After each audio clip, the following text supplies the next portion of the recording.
विज्ञान संकाय में सुश्री प्रिया जायसवाल ने 484 अंकों के साथ प्रथम स्थान प्राप्त किया है। फर्स्ट रैंक प्राप्त करने वाले विद्यार्थियों को 2 लाख, सेकंड रैंक प्राप्त करने वाले को 1.5 लाख और थर्ड रैंक प्राप्त करने वाले को 50,000 की जगह 1 लाख दिया जाएगा। आप देख रहे हैं जनपद न्यूज। बिहार बोर्ड ने आज 25 मार्च को कक्षा 12वीं के नतीजों की घोषणा कर दी है। बीएसईबी पिछले कुछ वर्षों से कक्षा 12वीं के परिणाम सबसे पहले घोषित करने के मामले में देश का अग्रणी बोर्ड बना हुआ है। बिहार बोर्ड ने 12वीं की परीक्षाएं 1 फरवरी से 15 फरवरी 2024 तक 2 पालियों में आयोजित की थीं। परीक्षा खत्म होने के लगभग 40 दिनों बाद नतीजों की घोषणा कर दी गई है। बिहार इंटर की परीक्षा में कुल 12,80,211 अभ्यर्थी शामिल हुए थे। इनमें से 11,07,330 पास हुए हैं। साइंस में पश्चिमी चंपारण की प्रिया जायसवाल ने 484 अंक के साथ टॉप किया है। कॉमर्स में हाजीपुर की रोशनी 475 मार्क्स के साथ टॉपर बनी है। आर्ट्स में वैशाली की अंकिता कुमारी और बक्सर के शाकिब शाह ने पहला स्थान हासिल किया है। बिहार बोर्ड ने 2025 के लिए टॉपर्स की पुरस्कार राशि में बढ़ोतरी की है। अब प्रथम स्थान पर आने वाले छात्र को अब 2 लाख रुपए मिलेंगे। साथ ही लैपटॉप, प्रमाण पत्र और मेडल भी प्रदान किया जाएगा। वहीं दूसरे स्थान पर आने वाले छात्र को 1.5 लाख रुपए की पुरस्कार राशि मिलेगी और तृतीय स्थान प्राप्त करने वाले को 1 लाख रुपए दिए जाएंगे। हालांकि चौथे से 10वें स्थान तक के छात्रों को पहले की तरह ही 30,000 रुपए की राशि दी जाएगी। बिहार बोर्ड के अध्यक्ष आनंद किशोर ने इंटर के रिजल्ट को लेकर क्या कुछ कहा, देखिए हमारी पूरी रिपोर्ट। वार्षिक इंटरमीडिएट परीक्षा 2025 के परीक्षा फल की घोषणा माननीय मंत्री शिक्षा विभाग द्वारा की गई।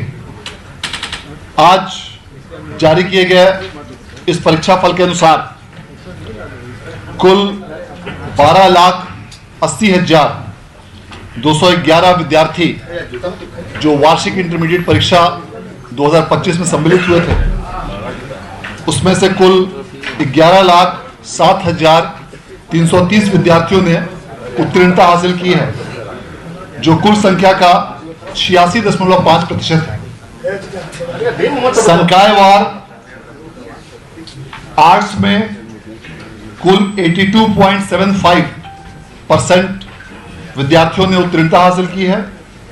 कॉमर्स में 94.77% विद्यार्थियों ने उत्तीर्णता हासिल की है और विज्ञान में 89.66 विद्यार्थियों ने उत्तीर्णता हासिल की है। इस प्रकार कुल संख्या का यह प्रतिशत 86.5% है।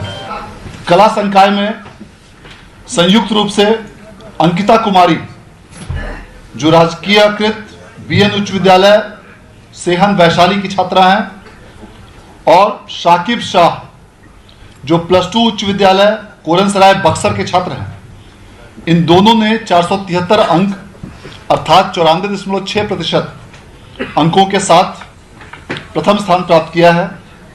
और दूसरे स्थान पर संयुक्त रूप से अनुष्का कुमारी और रुकैया फातिमा रहे हैं, जिसमें Anushka Kumari RNS inter college Muzaffarpur की छात्रा हैं और Ruqaiya Fatima BN high school Begusarai की छात्रा हैं। दोनों को 471 अंकों की प्राप्ति हुई है।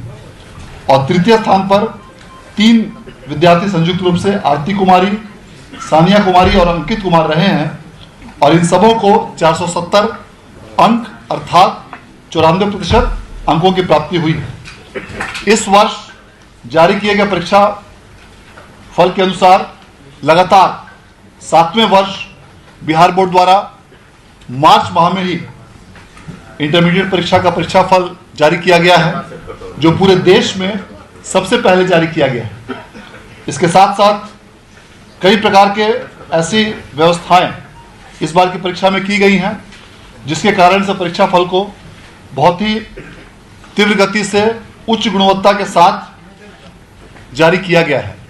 सभी विषयों की सभी छात्रों की अलग अलग प्री प्रिंटेड कॉपियां छपवाई गई थी, जिसमें सभी विद्यार्थियों के फोटो के साथ उनका नाम प्रत्येक विषय का अलग अलग था और कई सारे फॉर्मेट्स बिहार बोर्ड द्वारा देश में पहली बार अपने स्तर से तैयार किए गए और इन सभी कंप्यूटराइज्ड फॉर्मेट्स को स्कैन करके डेटा का तीव्र गति से डेटा प्रोसेसिंग किया गया, जिसके कारण उसमें बारकोड और लिथोकोड का इस्तेमाल करते हुए इन कंप्यूटराइज्ड प्रपत्रों का इस्तेमाल करने के कारण रिजल्ट के प्रिपरेशन में काफ़ी सुविधा, आसानी और त्रुटि रहित रूप से गुणवत्तापूर्ण तरीके से परीक्षा फल को तैयार किया गया है।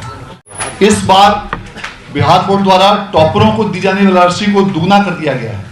गत वर्ष जो प्रथम रैंक पाने वाले को 1 लाख रुपए दिया जाता था, इस वर्ष से सभी राशि को दुगना करते हुए फर्स्ट रैंक प्राप्त करने वाले विद्यार्थियों को 2 लाख, सेकंड रैंक प्राप्त करने वाले को 1.5 लाख और थर्ड रैंक प्राप्त करने वाले को 50,000 की जगह 1 लाख दिया जाएगा और चौथे और पांचवें स्थान पर प्राप्त करने वाले विद्यार्थियों को 30,000 रुपए प्रदान किया जाएगा और इन सभी 1 से लेकर 5 तक के सभी विद्यार्थियों को नगद पुरस्कार के साथ एक लैपटॉप, प्रशस्ति पत्र और मेडल भी प्रदान किया जाएगा और इन विद्यार्थियों को आगामी शिक्षा के लिए जो छात्रवृत्ति दी जाती थी उसको भी अब 1,500 रुपए से बढ़ाकर 2,500 रुपए प्रति माह कर दिया गया है और जो भी विद्यार्थी आज के परीक्षा फल से यदि संतुष्ट नहीं हो तो वे स्क्रूटनी के लिए 1 अप्रैल से 8 अप्रैल तक आवेदन कर सकते हैं, जिसकी सूचना अलग से विज्ञप्ति के माध्यम से दी जाएगी। और इसके साथ साथ इस परीक्षा के बाद जो भी परीक्षार्थी किसी कारणवश इसमें उत्तीर्ण नहीं हो पाए हो, वे कंपार्टमेंटल परीक्षा का उनके लिए अलग से आयोजन किया जा रहा है, जिसके लिए 1 अप्रैल से 8 अप्रैल तक फॉर्म भरे जाएंगे और इस कंपार्टमेंटल परीक्षा का आयोजन भी अप्रैल माह और मई माह में कराते हुए इसका परीक्षा फल भी 31 मई तक ही प्रकाशन करने का लक्ष्य रखा गया है, ताकि जो भी कंपार्टमेंटल परीक्षा के विद्यार्थी हो उनका 1 वर्ष बर्बाद नहीं हो और 31 मई तक जब परीक्षा फल घोषित होगा तो वे इसी सत्र में देश के किसी भी संस्थान में एडमिशन ले सकें।